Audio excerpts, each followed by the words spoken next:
Welcome to the No Crime, No Time community share time. And today we're going to be talking about another Denny suspect. So you've probably noticed that we did one about Bobby with 24-point conflict, Bobby Dassey. We also did one on Ryan Hilligus, 24-point conflict. Those have been transferred over to nocrimenoTime.org. You can look those up. They're free to everybody to view. We're working our way off of YouTube. But for now, here we go. We got Scott Tadych, Denny suspect, 24-point conflict, making a murder. And with that, let's jump on over and get things ready here to talk a little bit. So, for a long time, Scott Tadych has been in the forefront of a lot of our minds as we research about the Steven Avery case.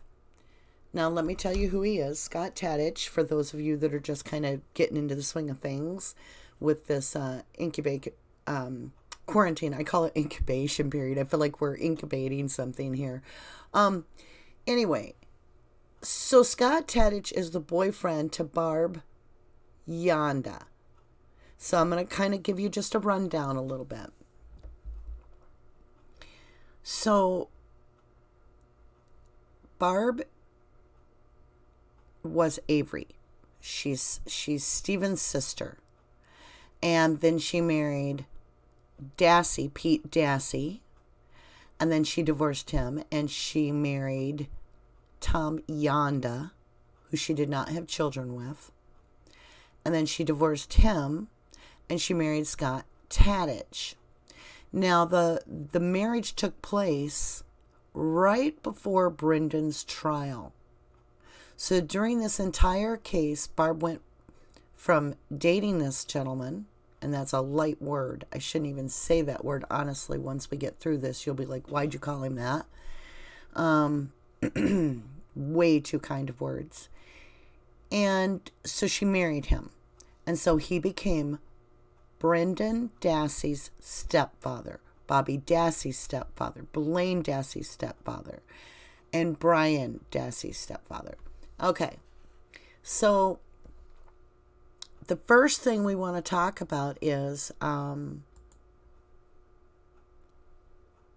fact that Scott Tadych's truck was seen at the Dassey residence at noon. Now, Barb would have been at work. And according to Scott, he didn't even know her children's names. So why is his truck at the Dassey residence if he doesn't even know the children's names and she's at work? At noon. Now, I find that very peculiar that he would be in her home. Unless he's been in the home prior to this and has some sort of permission to do so.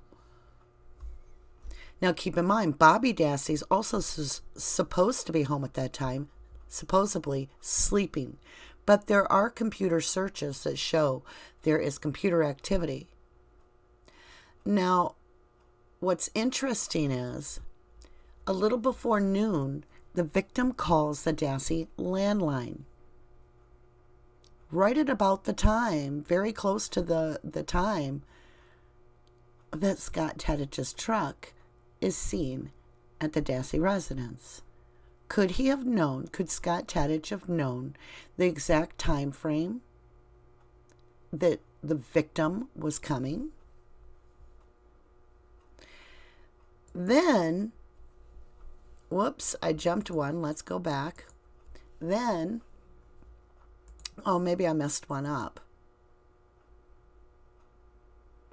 Yeah, I screwed something up. Let's try this. How do I get number 3? Let's try this. Where is it? I've lost one, you guys. Hold on, display. I'm still getting used to, I'm just an average mom. So, I do my best.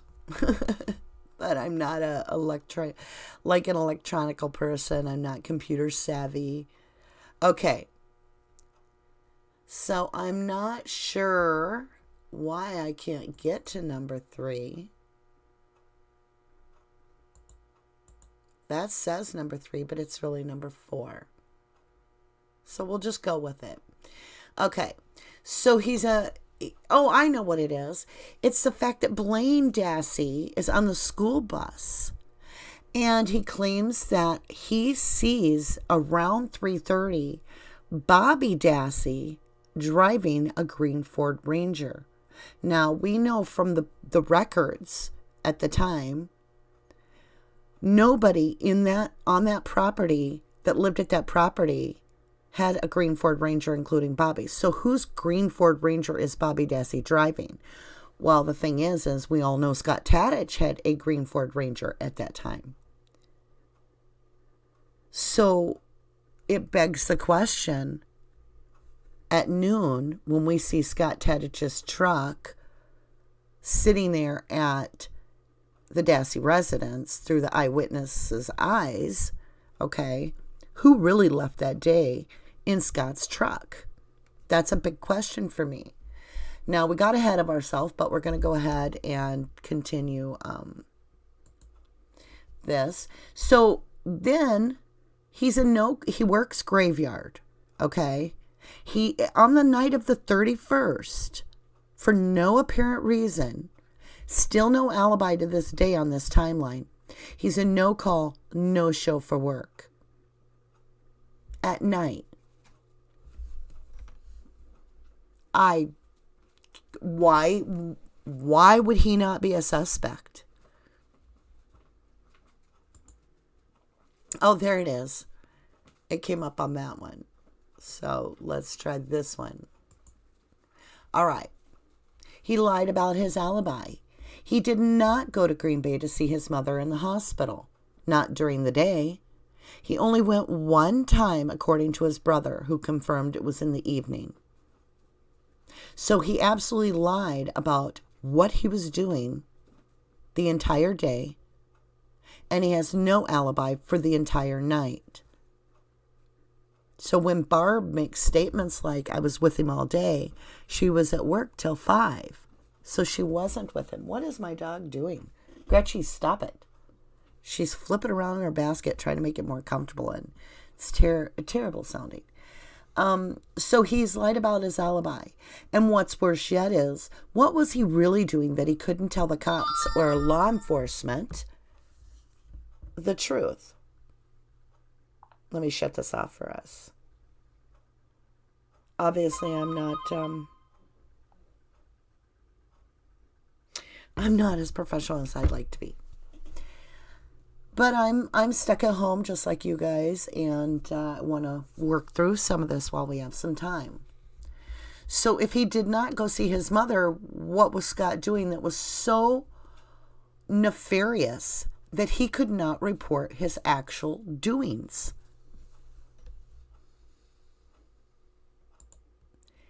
He reports he was bow hunting. He reports he left his property and went bow hunting behind the Avery property. Well, what's behind Avery property? Deer camp? Kuss Road? He says he was bow hunting. An arrow was found down on Kuss Road. And Kuss Road was a huge deal. Suppressed. They had ambulances, fire trucks, a lot of law enforcement, state troopers doing GPS graphing. They had calls from dispatch from Bushmen stating that they found electronics, burn barrel. It was a huge deal. And you can certainly go watch some of the Kuss Road videos that tells you this was not something to take lightly. So he puts himself hunting by Avery's, behind Avery's, whatever behind means. Well, if you look at the way Stephen's trailer's facing, behind Stephen's trailer is Kuss Road and Deer Camp. I think we've hit on this one, but it's one I'm going to bring up again. Scott Tadych reported he knew Stephen for 2 years. He also reported he knew Barb Yonda and had been kind of seeing her for a year and a half. Stephen reported he barely knew Scott Tadych. Scott Tadych reported that he barely knew Barb's kids. What, was he surveilling them? Was he from, let's see, a year and a half, 2 years for Stephen? We're looking at 2003. What was Scott Tadych doing that he would know Stephen, but Stephen wouldn't know of him? What was going on in 2003 that he would, be focused in on something like that? He left work when Stephen was arrested. The night that Stephen was arrested, a panic call came in, said to be from a teenager. And Scott Tadych became frantic at work, made a comment to his co-workers, something about blood on some of the Dassey boys' clothes getting on his. Well, Scott Tadych was doing his laundry at the Dassey residence, but it happened to be on the night that Stephen was arrested. Why would Scott Tadych get so freaked out? What was this blood he's talking about? Co-workers also reported Scott knew details throughout the entire time before even the local news or others knew. Like, he would come to work, and this is in the CASO report. He would come to work, and this was told by several different co-workers, as well as, I believe, some leads and foremans, that he would tell what was going to happen the day before it was happening on his breaks. So they always knew ahead of time what was going to be coming up. Co-workers described him as short-tempered, chronic liar, screaming a lot, and known to blow up at people. Not someone you want to anger. He actually has a record where he broke into more than one woman's home, including his mother's. He's a violent past history against women and even a child. Now, some of his record appears to have been cleaned up, but it still is not a record of a very calm and collected person. This is a person that's not afraid to disrespect females. It's a person that shows disrespect for the safety of a child. Let's continue on. He sent an aggressive tweet to Zellner. We all know this famous tweet. He thanks her, and then he calls her the C word. Can you imagine? You live in your own world when you text or tweet something publicly like that. That was a very vile, aggressive tweet. Borderline depraved to call such a distinguished person such a vile name. He threatened Stephen on a phone call to put him in the ground. Another violent behavior. It's one thing to say, I feel like killing someone. I mean, I think a lot of us have said, oh, I could have just killed them at that moment, not meaning it. But I think there's a lot more thought put into the phrase, I'll put you in the ground. You know, that's some heavy duty words. It's obviously something that I would not want someone saying to me. And we're on 14, which I find very interesting. The Sikikey note. For those of you unfamiliar with Sikikey note, you can look up, there's a 5-minute video on the Sikikey note that just explains what it is that I do. So I think you can just basically search for Sikikey note. But the Sikikey note was an anonymous note that came through, allegedly, from the Green Bay Post Office that was found on the conveyor belt. And it said the words, body burned in aluminum smelter, Friday morn, 3 a.m. You'll see I purposely left the A out of Friday because that's how it's spelled. Now, it just so happens Scott Tadych works graveyard shift, works nights at an aluminum smelter. Now, The note appears to be signed Sikikey, Sikikey. Many people have worked on this letter trying to break it.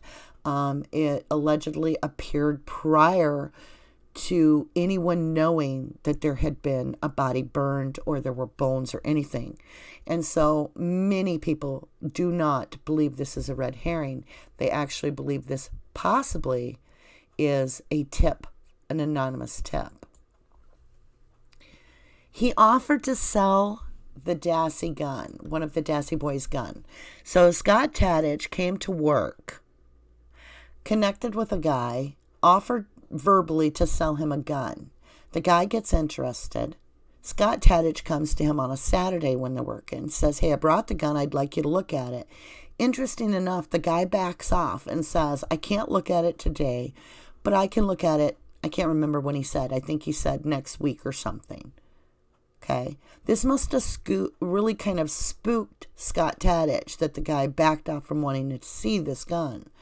Because all of a sudden, when the guy approaches him and says, hey, I'm ready to see that gun, now Scott Tadych doesn't want to sell the gun. He doesn't have the gun. They've changed their mind. Does it have anything coincidentally to do with the fact that in the time frame that the guy refused to look at the gun and then asked to see the gun, Fassbender and Wiegert had been notified and were on their way to ask questions? Okay? So who knows why he backed out, but why is he selling a Bobby Dassey gun or whoever gun this is? I'm just guessing it's Bobby Dassey's. It makes you wonder really a lot, because if Scott Tadych did not drive his truck off that property at noon, but if really Bobby Dassey did, and it's speculation only, but if that's true, that means that Scott Tadych would have been within the Dassey home when Teresa Halbach arrived to take those pictures. He would have had access to the computer while the nefarious searches were going on. And he would have had access to the Dassey guns.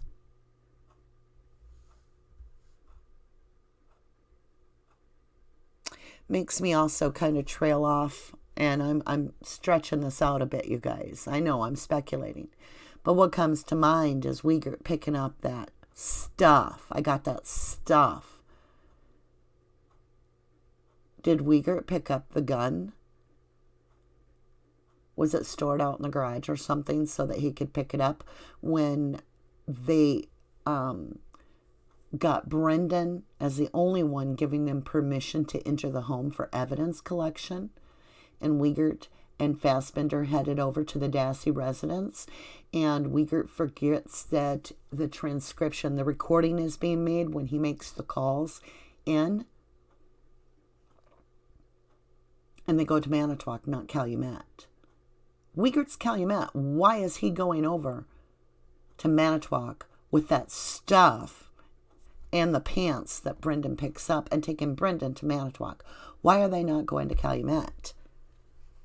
You know, I've always wondered if it was drug-related, but in this case, where'd that gun go that he offered to sell? All right, guys. So, 16. The victim's RAV4 seen by witnesses, many witnesses, and we have the affidavits, by Scott Tadych's trailer. Is that not bizarre? When the eighth of a mile of his trailer, it really puts it in perspective. If Bobby Dassey's truck is not used by Bobby Dassey to leave that property, but if it really was Scott Tadych following Teresa Halbach in Bobby Dassey's truck, mere speculation, but if it was, did he take her real close to his trailer or even to his trailer? That's a question, because his trailer is then marked abandoned by Link, and later it's burnt to the ground. Completely burnt to the ground. Is that not strange?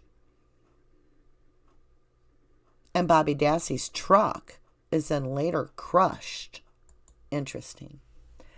On the day of Brendan's verdict, his guilty verdict, he purchases his home next to where the RAV4 sightings were seen by the witnesses. He's a successful bow hunter. And I'm going to show you this picture since we're done with this section over here for now. This is Scott Tadych. Very happy.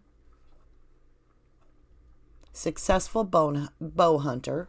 Successful bear hunter. To dismember a bear, you have to have bone saws. And you have to have a bone saw kit.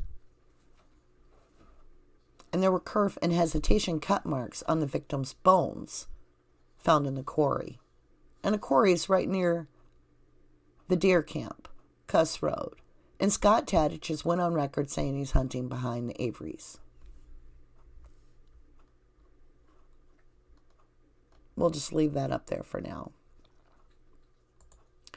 Number 20, Stephen's verdict was announced. Scott came out of the courthouse and, quote, he said 2 different quotes. What happened yesterday is the best thing in the world. And he was also quoted as saying, what he got, no, he was quoted as saying he got what was coming to him.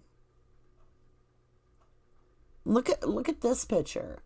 This is the picture that you've all seen. Explain to me if that's not duping delight. This is supposedly the moment where they're reading as to the count to we the jury find the defendant, Blaine Dassey, guilty. And look at Scott Tadych's face.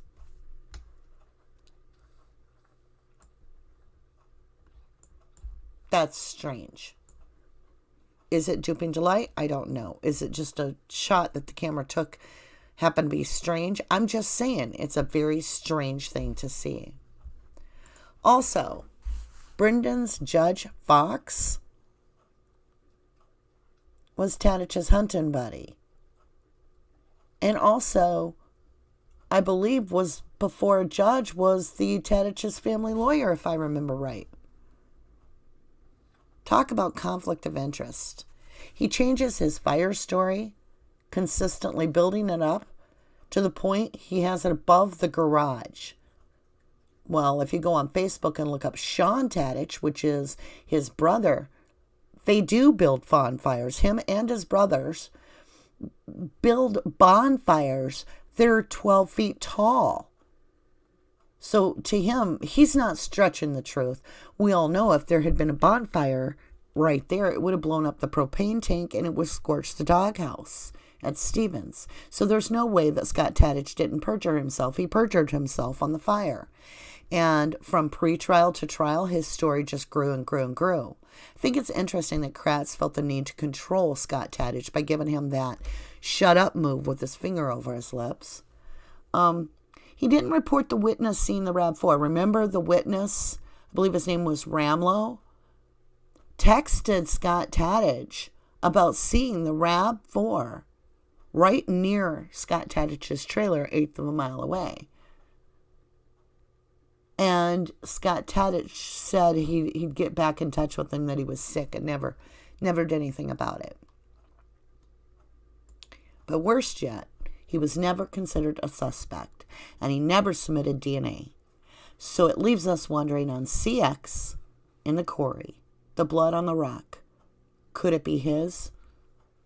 Think about where he said he was. Think about what he said he was doing. He has no alibi. Makes you wonder. Let's go ahead and get that picture out of there for now. Let's go back over this real quick. Tadych's truck at Dassey's at noon. Victim called Dassey around noon.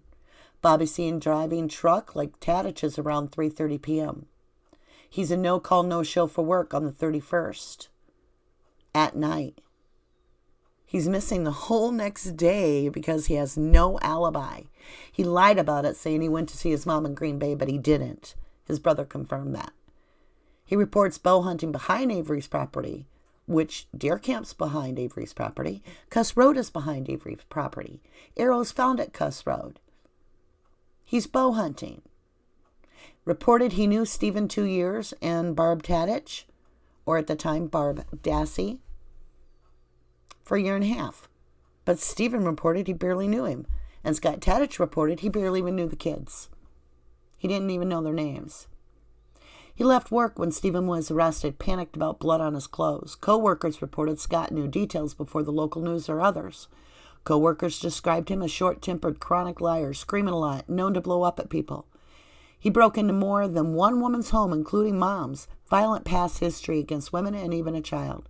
Aggressive tweet to Zellner. He threatened Stephen, "I'll put you in the ground." This is the Sikikey note. Body burned in aluminum smelter Friday morning, 3 a.m. Works nights at aluminum smelter. Offered to sell Dassey gun. Victim's RAV4 seen by witnesses near his trailer within an eighth of a mile. His trailer marked abandoned by Link, burned to the ground. Day of Brendan's verdict, he purchased a home next to RAV4 sighting. He's a successful bear hunter. Bone saws would be needed to dismember the bear. Kerf and hesitation cut marks were found on the bones that were found in the quarry near deer camp. Successful bear hunter. 20. Stephen's verdict. Scott said what happened yesterday is the best thing in the world. Why would he say that? What would be so wonderful about his brother-in-law being found guilty? And why did he say he got what he had coming to him? He's hunting, buddy, is Judge Fox, Brendan's lawyer. Judge. Brendan's lawyer is a piece of crap. And the guy, the private investigator, that piece of crap lawyer hired, is O'Kelly, is a snake in the grass for the state.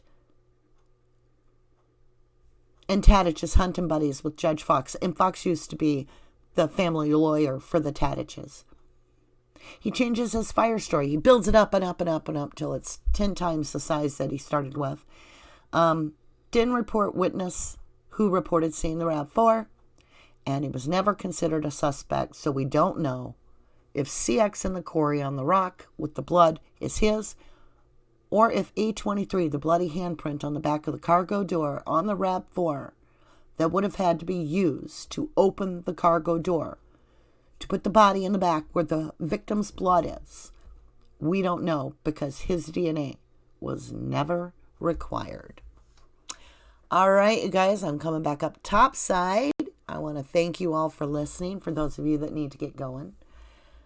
Let's see here. We're going to go from most recent backward today. Hey, Dark Side. John Boat says, well, I meant Ducky, but hello, also Dark Side. Crystal Terry, for some reason, I just found out on your last Denny suspect video that Scott lied about visiting his mom. That is true. Zellner has backed that up, and it came from his brother, as well as there's no record of him visiting during the day. Hi, Mary. Good morning to you. We've got Darkwing here, and let's see, Crystal's here. Hi, Crystal. Justin Limke says, that is just crazy. It was never investigated. We have Andrew Mullen. Good morning to you. Andrew Mullen says, he is Mr. Unpredictable. If he lived on my street, I would be out of there. Well, Andrew, you have such a good point. Most of the locals will just about talk about anything from Weird to Kratz and all these places and people and stuff. But you go to ask them questions about Scott Tadych, and if they know him, they will tell you they are very uncomfortable, that they feel that he is dangerous, aggressive, and unpredictable, and they do not wish to poke a bear. So, yeah. I have to cover all Denny suspects. I'm not saying that Scott Tadych did this. I'm not saying anything like that. What I am saying is, just like Ryan Hilligus and just like Bobby Dassey, there's 24 points of conflicts that suggest all three of these should have been brought into that trial as Denny suspects. Hindsight's 2020. A lot of this has come after the trial, the knowledge. So I can't blame anybody specifically, other than I feel like they should have been looked at on some of these merits at the time. So ineffective counsel for sure for Stephen. So let's get back into what's going on over here. Dark Side of the Moon says that phone call shouting at Stephen, the anger. What's with the anger, Scott? Good question, Dark. Justin says he seems very shady. Gloria Glentinsky says, hi, Dark Side of the Moon. And she says hi to me. Hope you're feeling better. I am feeling better. I am. I'm not 100%, but I've got longer strokes or breaths or whatever you want to call it. My respiration's improved greatly. My throat is not sore any longer. And now I've just got to get my other one feeling better, my young one.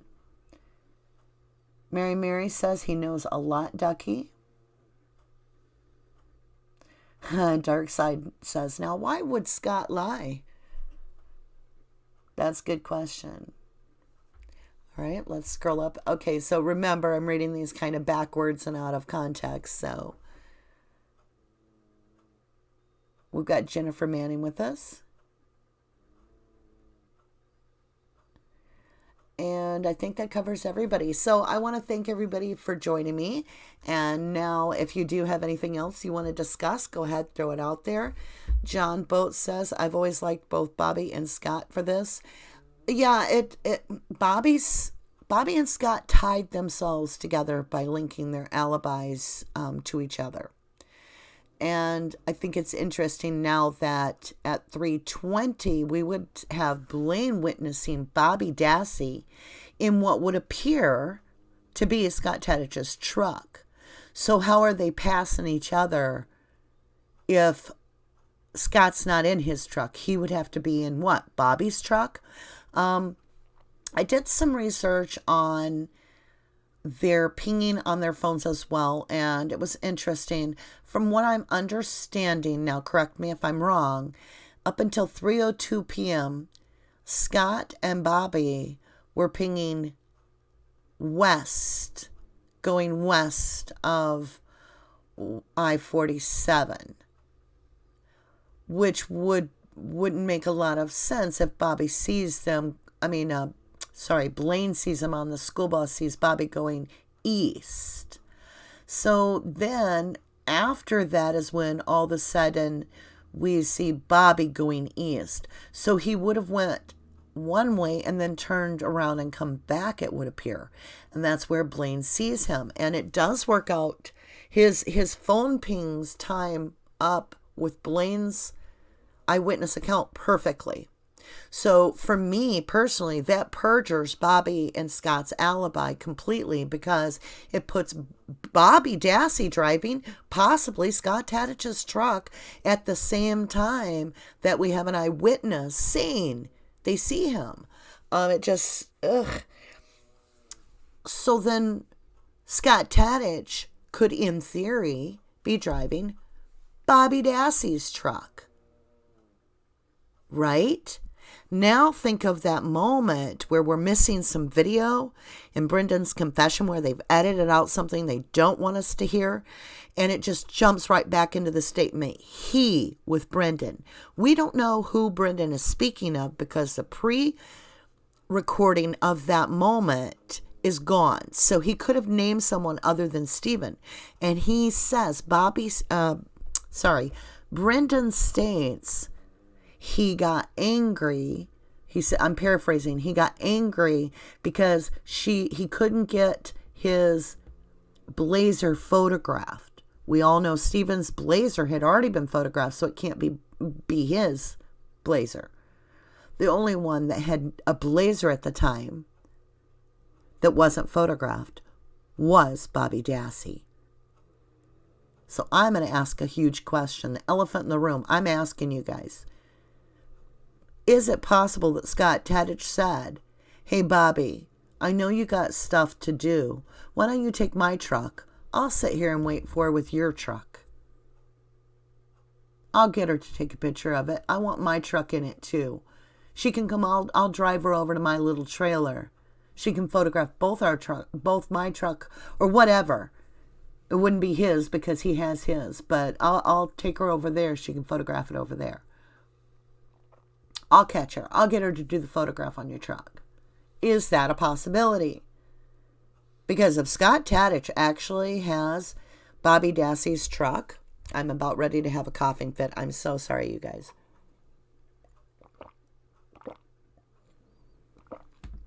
I'm like repressing it the best I can. Because it's not fun.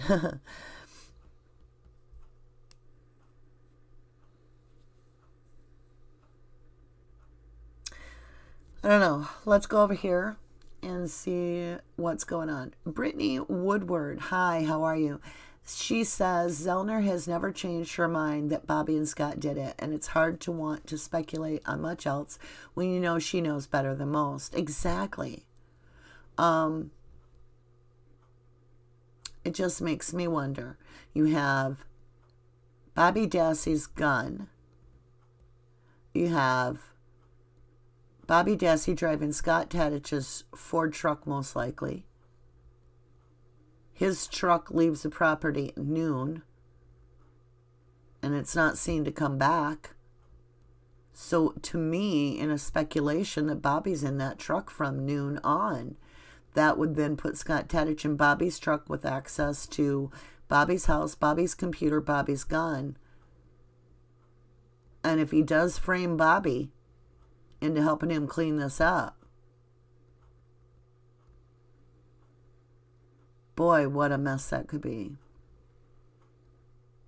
John Boats says they found a condom and torn jeans at the state park after his phone pinged there. Right. So his phone didn't ping exactly there, but it did. So in other words, it pinged between Fisherville Road and I-43, which puts him in the vicinity of Marable Caves, and Devil's Park, as well as Marable Caves, Hotel Hell. So, and they found a condom, lube. No, it wasn't a condom, John. It wasn't a condom. It was lube. Not a condom. It was lube, a box of lube, and yes, a woman's torn jean. And his phone pinged right about there.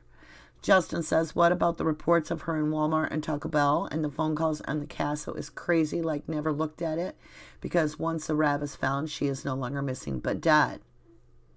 Isn't that interesting? If you team up those reports with the fact that we had the Kuss Road knock on the door too, that, you know, what if she was alive till like the 4th or the 5th? What if she was alive till the 3rd? What if her and Carmen actually died the same day? What if she was held captive and killed off-site? She definitely wasn't killed in Stephen's home in anywhere. She wasn't burned in his pit. We've got scientific proof of that. So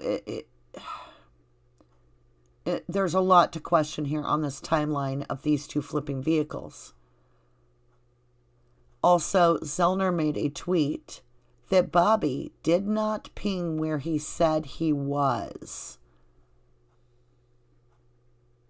So, where did he ping? Justin says, just point out the fact investigation only had one direction to go. Yeah, it was definitely a tunneled investigation, there's no doubt. Brittany Woodward says, if Bobby and Scott did it, it just doesn't explain why her family and Ryan H. are acting so weird. That's the part I'm lost on.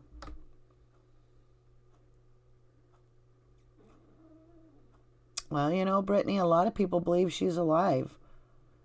Some people just absolutely cannot swallow the pill that it was based on a handshake with no medical identification of the victim.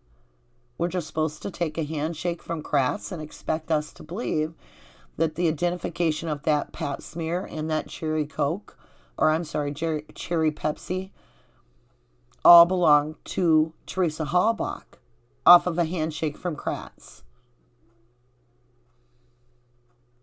So it could put light onto it a different way if Teresa wasn't even killed during that time frame, but much later, and it brings a lot of questions up about her death.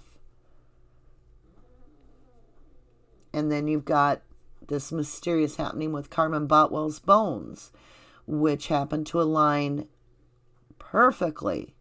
No matter how you look at this, her bones on the 8th at 1:30,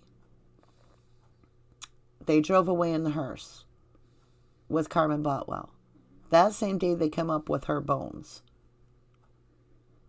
Okay, well, on the other hand, the bones are then found on Avery's property that dogs didn't even hit on.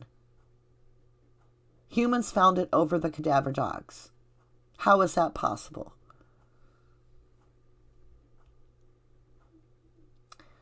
Let's see. Dark Side of the Moon says the fact to a phone call of Scott's work about one of the boys freaking out. Maybe it was Bobby. Maybe it was Bobby.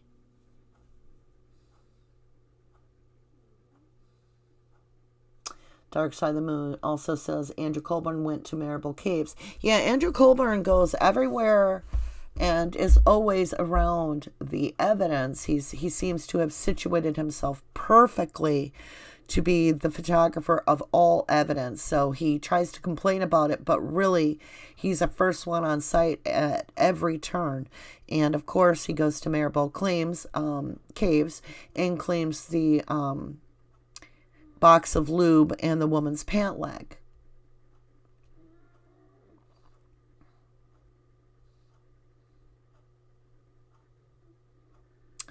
Crystal Terry says, I agree with Brittany, but it could be that LE and RH helped with the planting. It is interesting that Ryan and Scott Blodorn are behind the crime line and actually on the Avery property while all the law enforcement are down on Kuss Road. And then, poof, magically, guess what gets turned up next? Same day. All of Teresa Halbach's electronics, allegedly. Interesting. Hello, Runs with Scissors. Good to see you. I like your little kitty face. Dark Side of the Moon says, didn't someone smell a foul smell and a whooshing sound was heard on a different night? You know, yeah, actually, it was a guy that worked on electrical lines and understood power, and he later claimed that he didn't actually hear a whoosh. He just said that, but he did smell a smell that was coming from the direction of what appeared to be Xander Road several days after, more around the 3rd or 4th. Absolutely. Later, upon investigation of a couple that kept saying twice they saw plumes of black smoke rising from that same direction, the authorities reported that it was a controlled burn of an old rundown house. However, we don't have any record of that anywhere on any. We have no record of any house being burned, but that was the answer that law enforcement gave to the locals. Brittany said, Crystal, I used to think that was the connection, but why no tears? That's what I'm saying too, Brittany. It's not even that it's just no tears, you guys, but where are the swollen eyes? Even in the beginning at the vigil, there's no red swollen noses or eyes. And there's that one scene where Mrs. Halbach, Karen, is being interviewed and she's got her tissue and she's turns into Tom's chest, Tom Halbach, the father, stepfather, and is dotting her tears away. And then the camera drops off of her and she drops the act immediately and actually smiles and starts talking to someone as if it was all an act. It was very, very disturbing. Let's see. Runs with Scissors says you couldn't pay me enough to touch Kratz's hand. Especially now, you might get the corona. John Boat says, ugh, I cannot imagine a handshake with Kratz. I bet you one thing, you guys. It would be sweaty. Crystal Terry says, Brittany, Yeah, it's very weird. Okay, Brittany says Zellner said she does not believe TH is alive, and then I again feel like she knows more about this than anyone. I'm going to leave that alone. Who knows what Zellner has to say in order to keep her secrets? You know, she's trying to put on her poker face as well, keep in mind. Justin says taking pictures with film or SD card in the camera. What makes me wonder is, was there Hessel shot pictures on those SD cards? The one like laying in the back of her car and so forth. John Boat says detectives whom interviewed Scott said angry, incapable of murder. True. So when the investigators interviewed a lot of people about Scott, I got tired of reading it in the queso because they kept, the interviewee kept saying they felt they would volunteer Scott to be the one that possibly had done the crime.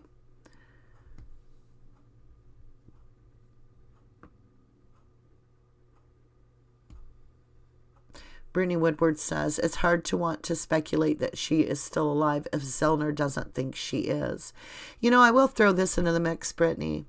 Zellner also requested from Scott Tadych if he could get the information, the contact information from Carmen Botwell's parents in order to compare her ashes to the pelvic bones found in the quarry. So keep that always in mind too. Hey, Daisy lady, good to see you. Speaking of Paul Metz, I think it's just mind-boggling that he turns up dead at the age of 61 this past June after his statements contradicting Ellie come to light by KZ. Isn't that? I mean, how many more deaths are going to happen? You know? It's interesting when you look at patterns of deaths. I've seen a lot of mention of death in researching this case. A lot of it referring to suicide or things of that nature. Even Carmen Botwell's death of overdose is clouded in homicide. I mean, it really is. Who gave her the prescription? She didn't have one, so somebody gave it to her. Did they tell her it was something else? Whatever. It's speculation, but Brittany Woodward says, good point. Zellner may be keeping a poker face so this until she gets the opportunity. Exactly. If I'm sitting with a full house or a royal flush, I'm not going to give you a hint that I've got that until all your money's on the table and I get my turn, because I want to make this count. And so that's what I feel. I got to take a drink, guys. Sorry. All right. So is there any other points that you guys want to go over referring to Scott Tadych? What did you think of the 24-point conflict list? And is there any questions or anything you guys want to share? Dark Side of the Moon says, Cachet, he was a few days before the trial. Yeah. And remember Cachet, he kept on with that line, where'd the hair come from? Where'd the hair come from? That's all I want to know. Where'd the hair come from? It was like there was no hair to start with or something. They just said Steve Avery matched something, a hair, but really didn't have it or something. I mean, it was just weird. Where'd the hair come from? The next thing that was weird is the way that Couchet didn't trust the DNA evidence, that it could be tampered very easily, that he knew of that to happen, and so therefore couldn't trust DNA. It's kind of like he's in the depositions and he's a little too chummy almost with the investigators. Maybe he thought they were all on his side or something, but he seemed to reveal that him and Couchet were odds. Or I mean Kusurik and Couchet were at odds too, and having their moment. So did Couché get too comfortable? And then poof, right before the trial, Couché's dead.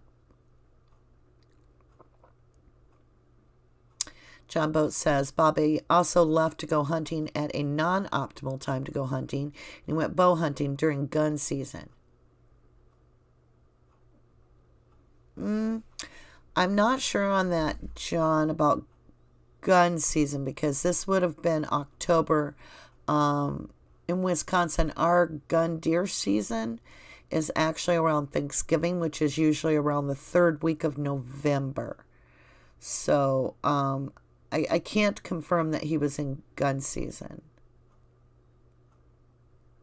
What gun season was it? Because I know that deer opening that year was actually the third week of November, John.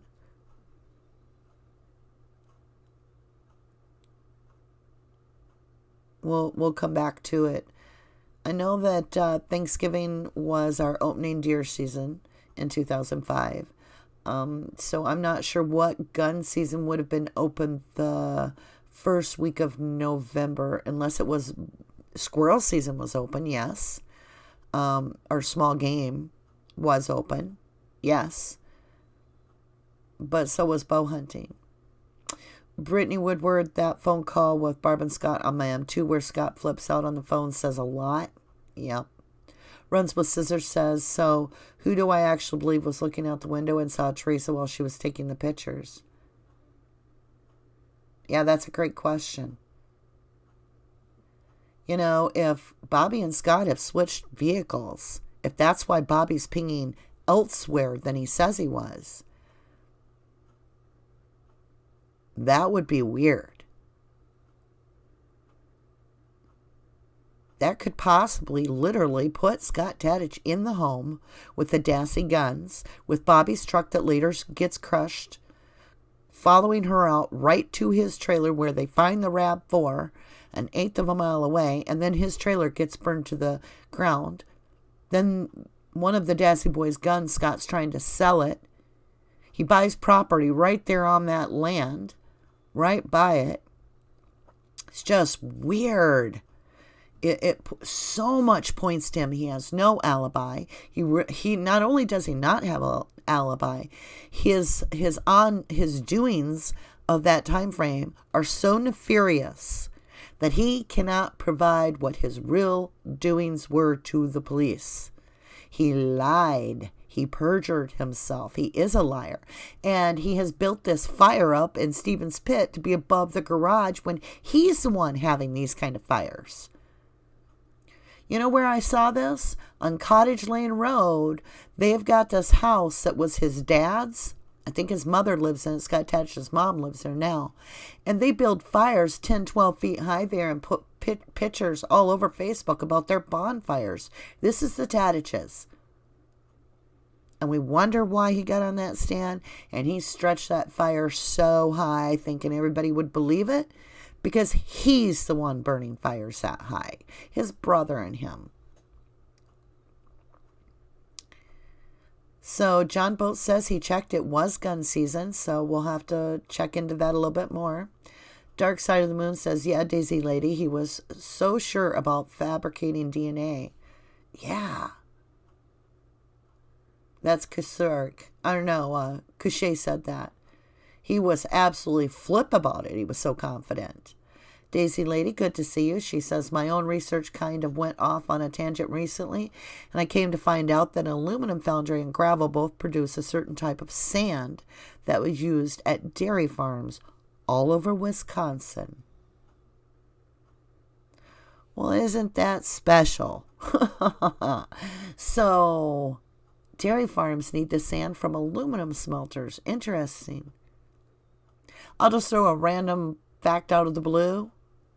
Andrew Colburn worked in an iron smeltery before becoming a police officer. He was a mechanic at the Whitelaw Aluminum Foundry.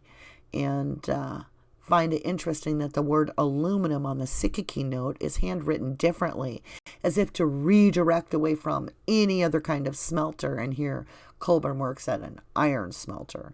But this isn't about Colburn. We're probably going to do one on him too.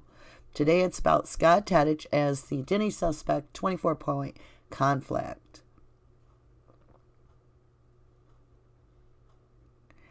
Brittany Woodward says, Daisy Lady, I totally agree. There are so many connections to TH's family, it's hard to even keep track. And John Boat says, gun season opened on October 27th in 2005 deer hunting. John Boat says, just verified again.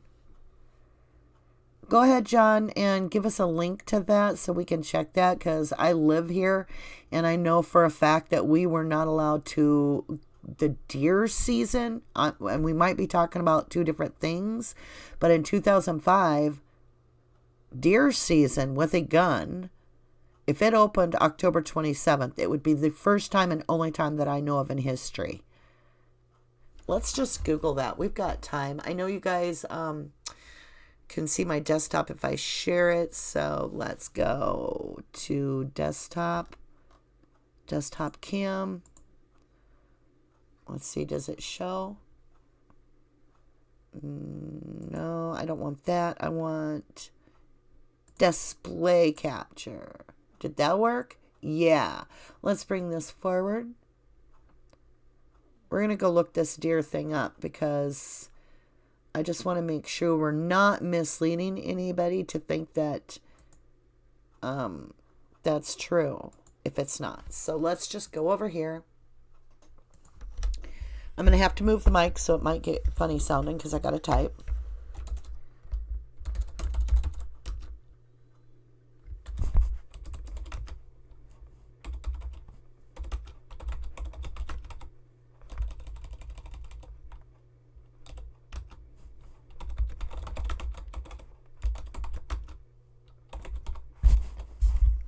Okay, because that might be bow season, but let's look at this. Fall gun season. Whoa. Holy cow, John Boats. Hats off to you, dude. What? You cannot bow hunt when they allow hunters.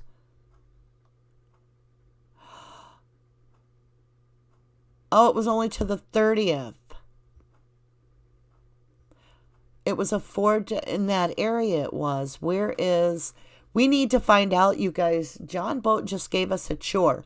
We need to find out what zone that Two Rivers was in. Because look at this. If it was deer season, Bobby and Scott were not bow hunting legally. Because you can't do both. That would be just a recipe for disaster. So he's right. Absolutely right. Okay. Let's go back and let's see. Where is that? Where I got that? I got to remember where. I think it throws it at the top. Yeah, it does when I use it. Okay. So we're back to this. John Boat's 100% right. Good job, John Boats. Hats off. Okay, you guys. So that puts a whole new light on things, right? So we need to find out what zone. Were they in T zone, A zone? What is Two Rivers? Because if it's gun season, then what in the world would these two guys be doing bow hunting? That would be illegal at the time. With that note, I'm just kind of stumped. It really has me paused. Okay, you guys, let's go back over here for a little bit, and then I think we're going to call it good. We're nearing right at about an hour. Daisy Lady says, the fact that Colburn worked at a foundry is what led me to find out about the sand being used by dairy farmers. Mary says, Scott Tadych wrote on a tweet to KZ, you ruined his life. Why, if no involvement? Good point, Mary. Excellent point. Justin Limke says, it wasn't the actual rifle season. It would have been a 4-day T-zone hunt. Okay, still, would you be able to bow hunt during that time? All right, and Daisy Lady says, it just dawned on me, I wonder if Foundry sold their sand to the county or were down gravel pits.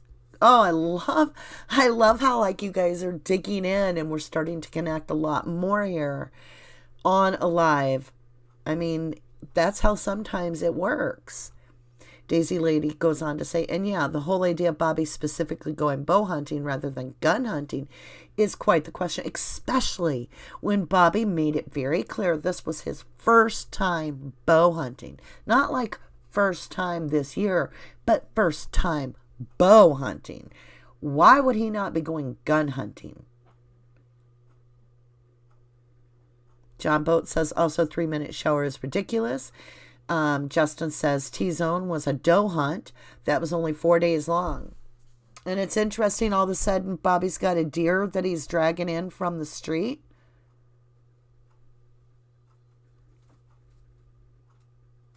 Mary said from the start it was B.O.D. and S.T., so Bobby and Scott Tadych. Justin Limke says could, but needed to wear blaze orange. But they weren't, Justin. They weren't, because Bobby Dassey, an ah-ha-ha-ha-ha moment, stated that the reason that he knew Scott Tadych would know he was going hunting is because he would recognize his quote-unquote camouflaged clothes. Oh, for the love of Pete, we have finally got somewhere.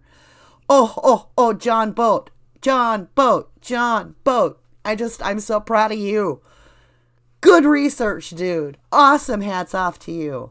I got goosies right now. All right, you guys. Mary says, this is why we need you, Ducky. Thank you. All right. So Daisy Lady says there's absolutely no way anyone would go bow hunting for the first time by themselves. Period. Agreed. Brittany Woodward says Bobby is going bow hunting because he doesn't want to be connected to a gun at that sensitive time. Exactly. Yeah, especially when you have Scott Tadych trying to sell a Dassey gun, huh? Mary. Yes, we need you all. We need all of us. I didn't do all this. You guys have been cracking the whip here too, working away.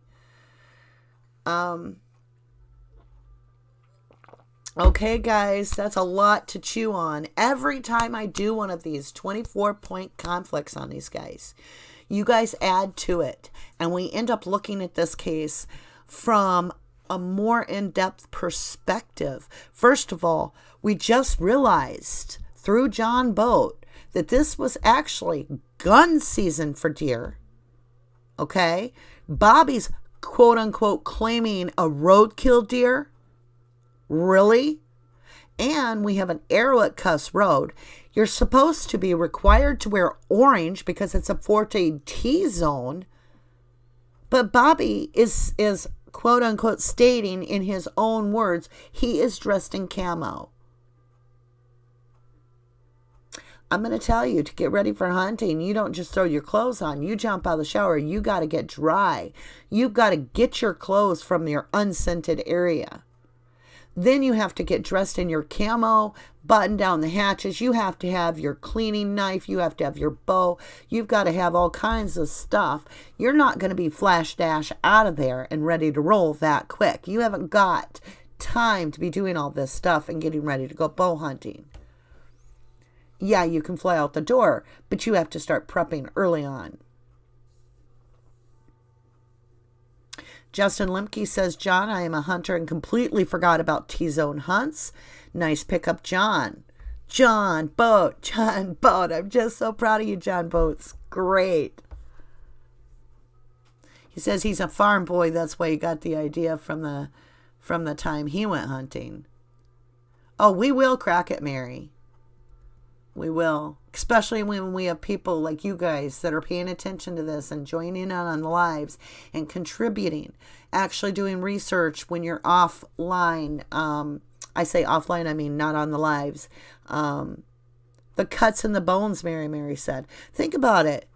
I showed you guys a picture of a bear hunter that's got to have a bear, kit, which is full of bone knives and saws. For real. Think of the kerf. Has the kerf ever been compared to a bear cleaning kit? That would be a great start if I was Zellner. Runs with Scissors says not to put a damper on it, but could he have had an orange vest in the car? Great question, Runs with Scissors. But the thing is, when it's gun season, they want it on your head. And you cannot wear camo and expect to blend in when you're wearing an orange vest. The point is mute. Also, they don't want any camo because they don't want an accidental shooting. So you have to wear orange during gun season. I believe it's so much % of your body actually has to be covered in orange. Could John Boats come up and give us what percentage your body has to be, maybe? I don't know if it's 60% of your body has to be in orange, and it has to be your upper half, I believe. It has to be on the main parts of your body, including your head. I do know that. Jennifer Manning, hi, good to see you, says, so question, how many killers are there? Where does Ryan fit in? Ugh, so confused. Brittany Woodward says, maybe they broke the rules and didn't wear orange. And that's true. If they're breaking the rules, Brittany, then they're not only breaking the rules, but they're endangering their own life because they're dressed in camo to blend in with trees. That would mean that they would more than likely during T-zone get shot at, if not shot. So it's not just breaking the rules. Justin's given us our answers. It's required to wear 50% blaze orange and the head. Correct. So it's not just that. Now, let's go back up to Jennifer Manning's questions. How many killers are there? Well, think about it. There could be one killer, but there could be multiple people that are caught up in a cleanup. Multiple people later that choose to be part of a frame-up. So the staged event could be set up in departmentalized events, if you will. So, stage 1 would be the actual kill of this victim and the deposit of that scenario.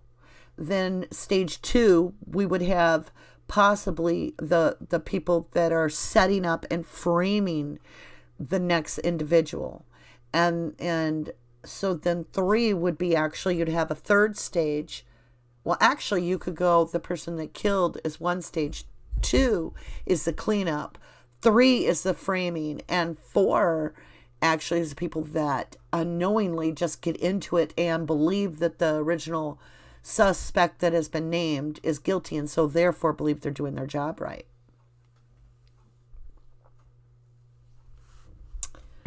All right, guys. Well, I think we're going to leave it at there. We're a little over an hour. We'll go ahead and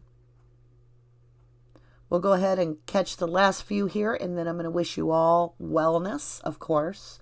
And we do have a case within my little tiny town of the coronavirus, so it is depressing out there. I'm trying to keep us busy. I'm painting my house, all the different rooms. I'm remodeling, trying to feel better, sleeping a lot because I haven't been feeling good. I am feeling better, thank God. Trying to get my young one through it. He's going through the respiration part of what we believe is a cold. Who knows at this point? A lot of coughing and hacking. And so far, the 17-year-old hasn't caught it. So I'm crossing my fingers. Hopefully things are well at your own home. I wish you all the best, and I really want us to get past all this and be able to move on. All right, guys, let's see here. Mary says they all involved depend on SA. Brittany Woodward says they just don't seem like the type that cared about rules, especially if they're just hunting behind trailers. Playing devil's advocate here. I agree with you, Brittany, but they still might be worried that they're going to get shot in the head. Most hunters, even an avid bow hunter or even a newbie, is going to be worried if it's actual gun season, because anything that moves is going to get shot. And if you're wearing camo, you're asking for it. So even if they don't really care about the rules and regs, more than likely they would have observed the dressing in orange. I find that very, very bizarre that Bobby now confirms he was in camo. That is beyond suspicious, and that he's bow hunting is one thing, but to be admitting that he's in camo and then Blaine spotting him in the green Ford Ranger truck. That's just crazy. All right. Thanks, everybody. Thanks, Dark Side. 85% must be an orange, speckled pink, or fluorescent green from John Boats. Thank you again, John Boats, and Justin Limke, Mary, Brittany, all of you from Jennifer Manning, Runs with Scissors, and so forth. If I didn't mention you, I'm sorry. I do love you all, and be safe. And let's keep Stephen and Brendan in our thoughts all the time and sharing as much as we can. All right. And if you want to join us, we do have parts 1 and parts 2 of the 24-point conflict on No Crime, No Time. You can be a member there without paying a dime. You have a member free pass there, and you can watch Ryan Hilligas's 24-point count, and you can also watch the Bobby Dassey one, which is alarming to say the least. But Scott Tadych's, I learned the most. And with the one final note, I want to thank you all. And Daisy Lady, we're going to let you sign out. It says a lot of people in our area were saying that we should get good because there's no cases around here. Till last week it was announced that a student at the grade school here in Salem, Wisconsin tested. All right. Remember, Q. Interesting. All right, guys. With that, much love to you all. We'll type that out. And thank you all so much for joining me.